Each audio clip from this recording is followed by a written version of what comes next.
Čau folk, jeste kako ste in imamo tukaj Alpa Alenka Trogrličko, ker vam je bližje. Danes nas čaka en tak true crime, kjer zgine, v snegu ponikne in umre 5 ljudi, oziroma 4 uradno, eden pa nikoli ni bil najden. Tako da jaz bi tole skoraj še imenovala za misterijo. Ne moram verjeti, da sem ta primer najdla šele zdaj, ker mi je res amazing. Ne vem, če se spomnite primera Dyatlov Pass incident. Jaz bi rekla, da sta si malo podobna, oba se dogajata v snegu, v mrazu in smrti so ekstremno misteriozne. Še zdaj ne vemo, kaj hudiča se je tem 5 fantom zgodilo. Da vas spomnim na Jim Beam, dragi moji, zdrava hrana, prehranski dodatki, magnezij, proteini, vse kar rabite, najboljše športne cune. In če hočete ta kanal podpreti, mene torej, ne pozabite tam naročevati s kodo Alenka5, ker dobim 5% provizije, tako da hvala vsakmu, ki me podpre na tak način.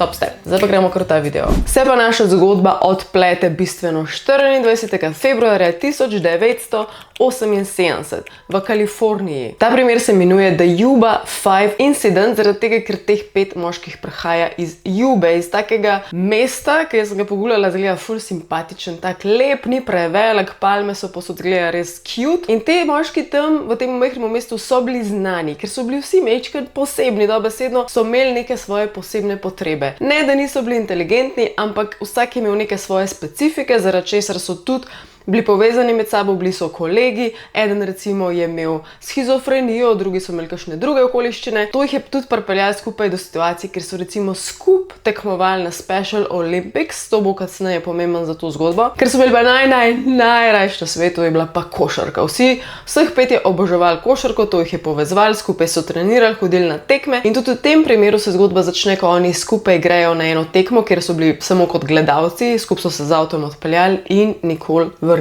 Eden izmed teh fantov je bil Jack Madruga, on je bil star 30 let in je bil eden izmed dveh od te ekipe 5, ki sta bila na eni točki v vojski. On si sicer iz vojske že vrnil, zdaj pa živel tako zelo normalno, tipično klasično življenje, je imel pa eno zelo veliko ljubezen. Ta ljubezen je bila njegov avto, Mercury Montego, tak moder je bil. In tudi v temu modremu avtu so se oni potem odpeljali in nikoli vrnili. Ne samo, da je ta avto imel v lasti in da ga je imel rad, ta avto je bil njegov baby, ful je skrbel zanga, ves čas ga je loščil in poliral in pazil, da je lep in čist in da se mu nič takega ne zgodi. In tudi noben drug samo še en drug je lahko ta avto vozil razen njega iz te skupine, tako da je res nenavadno, da so na eni točki oni ta avto sploh zapustili. Bill Sterling je bil star 29 let, je bil pa v tej ekipi znan kot bolj miren, tih, stabilen, tak, ki nikoli ni, včasih malo pozabiš, da je zraven, ampak je bil pa vedno zraven in prisoten in happy to be there. Jackie Hewitt je bil tudi eden fant, ki je bil med mlajšimi, sicer sta 24 let, je bil pa en izmed unih, ki bi ga opisal, kot da je imel golden retriever energy, tak vesel, zelo hiter se je navezal na človeka in je to ljubezen pokazal in tako odprt in energetičen, tako da ja, res ni boljše besede za tako kot golden retriever energy, tak, če bi bil človek pes. Ne, če bi bil človek pes. Ted Weir je bil 32-letni moški, tako da je bil med njimi tudi najstarejši, je bil pa tudi najbolj resen, urejen, tak stabilen. On vse, kar se je dogajalo, recimo je vedel naprej, vse splaniran, popredalčka, nič ni prepuščal na ključem, red je imel red. Je bil pa tudi med njimi največji ljubitelj košarke, on jo ni samo oboževal, on je košarko dihal in živel, pač živel je za košarko in tudi, ko so se oni, by the way, po tej košarkarski tekmi, ki so jo šli gledat, so potem tudi naslednji dan mogli na olimpijske igre, te Special Olympics in imel že vse spakiran in pripravljen in več kot očitno je hotel tja iti, pa nikoli do tja ni prišel, tako da je še večja misterija, zakaj on ni naslednji dan mogel na ta event. In pa potem Gary Mathias, ki je v tej zgodbi mogoče je oziroma bo najbolj pomemben. Star je bil 25 let, je edin, ki nikoli ni bil najden, lahko samo špekuliramo, da je po vsej vrednosti umrl. Ne je shizofrenijo, ampak je bil pa tudi zelo visoko inteligenten, sposoben, celo karizmatičen. Tak smart tudi je bil v vojski, ampak je potem izstopil zaradi shizofrenije, je imel pa za to potrebo pač tablete in s temi tableti je on funkcioniral zelo, zelo dobro, res je bil smart, tudi punce so ga imele rade, ampak če ni imel tablet, se je pa potem prelovil v nekoga bolj zmedenega, ki je lahko občasno dobil kakšen schizofrenični napad in ni več zaupal sam sebi in tudi drugim takrat niso mogli zaupati. Torej, ta dan februarja imajo oni zelo jasen plan, imamo 2 organizatorja v tej ekipi in so se odpravili v mesto Chico, kjer je bila univerzitetna košarkarska košarkarska tekma. Mesto Chico je bilo 80 km preč od tam, kjer so oni živeli, v Jubi, in pač nič posebenega. Pogosto so tja šli, zelo so se veselili, se pravi, to je bil njihov najljubši hobi v življenju, in so odšli in tudi pot čist jim bila znana, tako da tle ni bilo nobene dileme, ali bojo varno prišli ali ne. Tudi normalno so prispeli v Chico in tam so se udomačili na tekmi in uživali in navijali. Tudi očividci so jih videli, vse je bilo v redu, nič posebenega. Oni to tekmo pač so doživeli in tudi na koncu se normalno odpravili naprej oziroma proti domu. Odpravili so se proti domu okrog 22. ure in naslednja njihova postojanka je bila majčkeno izven tega mesta, Bears Market. Tam so pa se ustavili samo zato, da so si kupili čokoladno mleko, pa burritose, to, da so imeli večkrat za pregrizniti po poti, pa še razne sneke so kupili. Prodajalka je bila takrat očividka, jih je videla, je rekla, ja, oni so bili so čisto sproščeni, nasmejani, vse je bilo ok, in to je bil tudi njihov zadnji uradni, nekako potrjen kontakt s svetom. Zadnji očividec oziroma očividka je bila ta prodajalka, katera je potrjena, da jih je videla, da ni mogoče izmišljeno. Zdaj pa tako, na tej poti ne vemo, kaj se je zgodilo, ampak namesto, da bi oni peljali južno proti Yuba Cityju, so zavili proti vzhodu, proti Sierra Nevada goram. V hrib, na eno cesto, ki je nekaj časa še lepo vodila po asfaltu, potem pa se je spremenila v makadamsko cesto. In ko so oni šli v ta hrib, v februarju je začelo tudi snežiti, visoko so že bili s tem avtom in na eni točki so se s tem avtomobilom ustavili. In tam, kjer so se oni ustavili, je bil potem avto tudi najden 4 dni kasneje. Od tukaj naprej je rata vse skupaj ekstremna misterija in skozi bolj čudno bo postajalo, ampak na tej točki, ko najdejo avto, ni nobenega avtomobilu. Vrata so odklenjena, eno okno je spuščeno dol. Ko so ta avto preiskali, ni bil nič poškodovan. Torej, oni bi z lahkoto se na tej točki odpeljali naprej. Benzina je bilo noter več kot četrtino, tako da tudi to ni bila težava. Avto ni bil poškodovan niti od spodaj, zaradi tega so preiskovalci menili, da kdorkoli že je ta avto vozil, ali je bil zelo previden, tako kot potencialno lastnik tega avta, to je ena opcija, ali pa ga je vozil nekdo, ki pozna to cesto tako dobro, da ga ne bi butnil niti v dospod, ker ta makadam načeloma bi tam avte pogosto načel. Torej, snega ni bilo toliko, da oni ne bi mogli nadaljevati, sploh če je to 5 moških, ki bi avto čist mečkam porinili in pot nadaljevali. Tako da to ni mogel biti glaven razlog, tudi se pravi, vmes je bil Gary definitivno dosti inteligenten, da bi pač naredil red. By the way, znajdeli so se v Oroville-Quincy Road, Plumas National Forest. To se povem samo zato, da bo tle editor moj najdel kakšno sliko, ker je božansko tam. Pač res lepo, ampak tukaj je sneg, zasneženo, mraz in čista tema. In oni so se v teh okoliščinah odpravili v gost.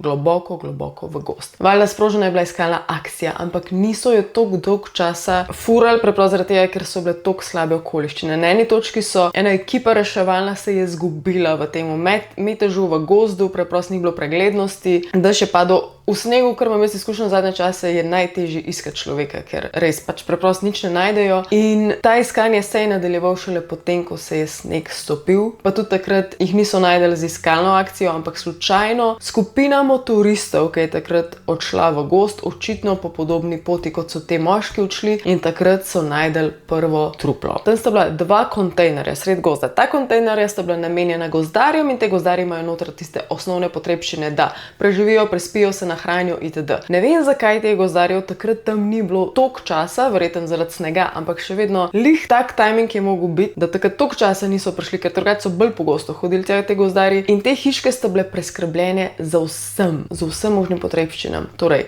toplota, šivice, vžigalce, petrolejza, zakurt, hrana. Hrane v tej hiški je bilo, pazi to, za teh 5 moških, če bi tam se znajdeli, za 1 leto preživeti. Ampak vse, kar so tam najdeli, je Tedovo truplo. Ted je bil tisti najbolj resen, najbolj organiziran izmed njih, zavito v 8 različnih odej, zavito je imel tudi glavo, najdel so ga v zelo slabem stanju, namreč bil je ekstremno podhranjen, njegova telesna teža je bila polovico manjša kot prej, on je ta izmed ekipe, ki je bil mečkam bolj močen, ampak pol manj kilogramov je imel in imel je tako hude ozebline, da v bistvu se mu je že začel kot gangrena, torej dobesedno odmiranje delov telesa, sploh na nogah, ker je bil tok premražen in je telo pač odmirati začelo. Torej, na mizi poleg njega so bile njegove osebne stvari, denarnica z denarjem, njegova verisca, prsten z napisom Ted, pa še ena nenavadna stvar, ki tudi zdaj ni rešena, je bila, imel še eno uro, ki pa ni bila njegova, tako da to je mečkam nenavadno. Zdaj, kar se tiče tiste hrane tam, je bila mečkam pojedena, ampak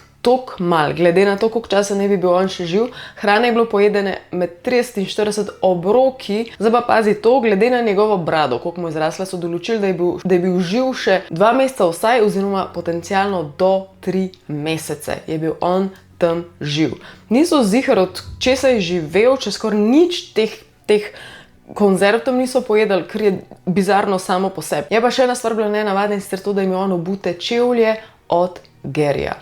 In to jim je potem dal misliti, da mogoče je bil Gary tist, ki je zanga skrbel, ker na tej točki se lahko predstavljamo, da se Ted ni mogel več premikati, ker je bil toliko poškodovan, toliko skiran, toliko slaboten, po vsej vrednosti se ni mogel premikati. Torej, tudi če bi hotel, da te hrane mogoče ne bi mogel, torej je mogel nekdo zanga skrbeti in ga zaviti v tok teh odej in mu mogoče svoje čevlje dati itd. In zaradi tega obstaja ta špekulacija, da je bil to Gary. Ampak Gary tako nikoli ni bil najden.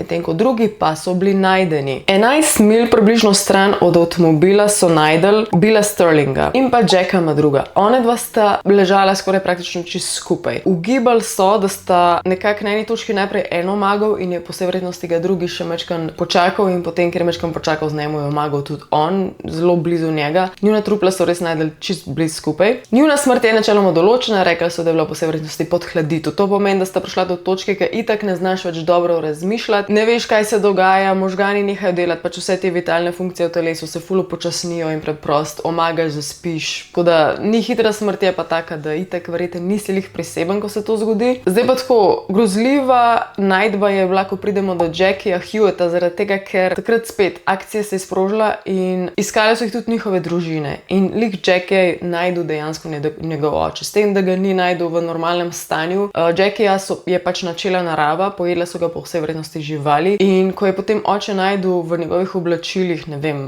je pač prijel neko cunjo in je hrbtenica dobesedno padla ven in se zdrobila, to, ki je bil načet. Tako da oče je najdel lastnega sina, dobesedno razpadlega takrat spomladi, in ja, ful grozljivo. Torej zdaj imamo Teda, ki je pač zgubil življenje tam noter v tistem kontejnerju, in 3 ostale, še vedno je pa Gary tisk, ki je zginil. Obstaja ta velika špekulacija, sprem, da je skrbel za druge, kakor je le lahko, oziroma vsaj za Teda, ki je bil v prikolici pač nezmožen karkoli početi. Še ena stvar, ki jo želim omeniti, ki pa se lahko odloči, da je pomembno za zgodbo ali pa ne, je, da takrat tisto noč 28. februarja je bila še ena druga oseba, nek Joseph, ki je tudi šel po isti poti z avtomobilom in se je tudi ustavil na isti točki kot oni. Zdaj sta tukaj dve zanimive informacije. Ena je, da je ta Joseph se ustavil samo z razloga, ker je čutil, da ga srce muči in da bo mogoče infarkt doživel, in se je zaradi tega ustavil, da se pomiri. Tudi potem, ko je prišel v bolnico, so mu potrdili, da je imel manjši srčni zastoj, in on je takrat videl, preseže, da je videl teh 5 moških in jih slišal, da so bili zelo glasni, ampak on reče, da je bila zraven tudi ena ženska z dojenčkom. Zdaj ta zgodba rata mečkan ne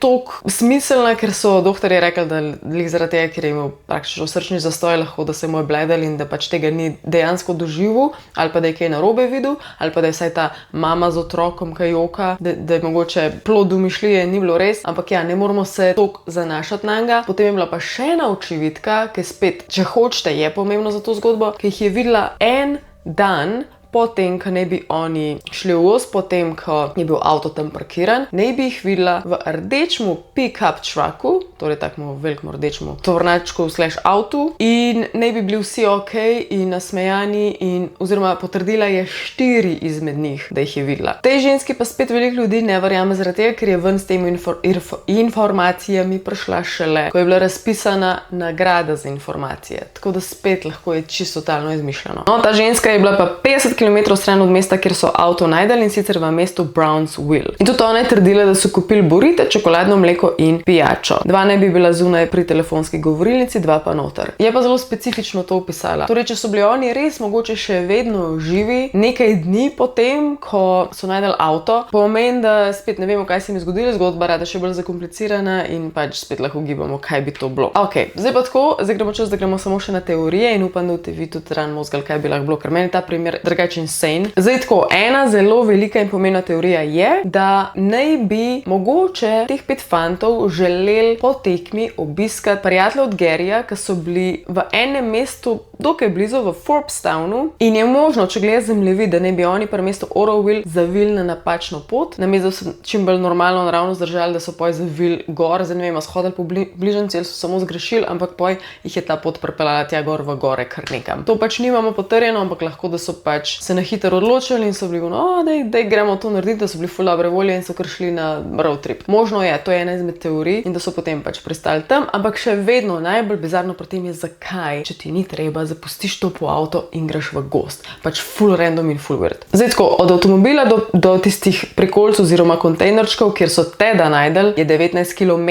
Ampak to ni lahkih 19 km, ni lepa pot, je bumpy in zasneženo in nima smisla in tema in sneg, pač až da sploh greš iz avta in kar nadaljuješ, ja, saj na eni točki lahko ugotoviš, da si se zgubil in nočeš poj nazaj, ker bo še hujš, ampak ne vem, vprašanje je, kaj jih je spravil v to smer. Je pa ena teorija, da so oni videli na tleh sledi teh nekih večjih avtomobilov, ko so bili od gozdarjev, ko so pač hodili dejansko v ta gozd delati in pa tudi proti tem hiškam in so oni verjeli, da jih bo to pripeljalo do civilizacije, v resnici so pa sledili v svojo smrt, ker so prišli samo do teh dveh kontejnerčkov oziroma na poti do tam omagali in prezebali in pomrli, vsaj 3. Lih to je meni čudno, zakaj, če so bile takrat sledi v snegu teh avtomobilov, zakaj pa te pač gozdarji niso več nazaj prišli, ampak se pravi, mogoče je lih to odgovor, da lih takrat se je sezona nehala in niso več nič hodili delati, ker je bil sneg in pač ja, tle dobimo ta cikel. Torej, Jack Madruga in Bill Sterling sta najprej omagala, potem je Jackie Hewitt, ki je prišel mečkan dlje, potem imamo pa Gary Mathiasa, ki je bil pa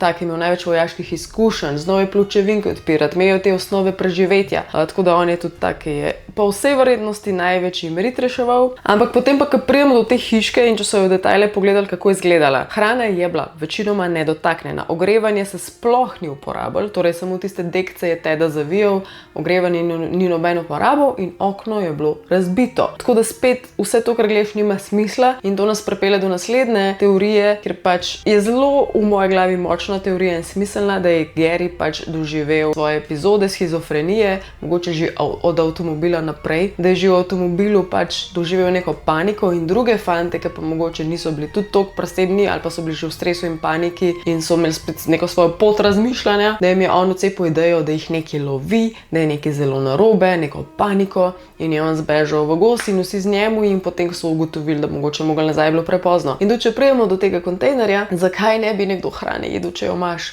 Pa če je Gary bil tista zadnji živ in da je razumel, kako pločevinke odpreti in da je bil ful izkušen, je on mogoče doživljati neko epizodo, kjer bi pač verjel, da mu mogoče škodijo te pločevinke ali pa da ne sme, ker ni njegovo ali pa nekaj, ne vem, nekaj v tem smislu, da je potem tudi druge prestrašil ali pa da Tedu potem ni hotel dati za jesti, itd. Kakorkoli že, ne vem, grozljivo je to moglo biti, sploh za Teda, ki ne vem, mogoče potencialno zadnji umrl, na koncu se ni mogel več premikati od tiste posle, bditi do hrane in je pač preprosto gledal v zrak in umiral. Naslednja teorija se mečke navezuje na tisto žensko, ki jih je videla v Brownsvillu v rdečem pick-up trucku in pač obstaja teorija, da oni itak sploh niso tako umrli, ampak so bili nekaj časa še čisto ok and well. In ta teorija gre tako, da so mogoče zaupali napačni osebi, mogoče ta oseba lastnik tega rdečega pick-up trucka ali pa nekdo, ki je dejansko imel tam not v gozdu v lasti te kontejnerje in da jih je pač ta oseba speljala v napačno smer. Nekdo, ki so mu zaupali in so mislili, da jih bo pripeljal na nek smiselen cilj. Zdaj spet, zakaj bi ta oseba njim to naredila in zakaj bi potem zginila, ne vemo. Tako da ja, je pa teorija.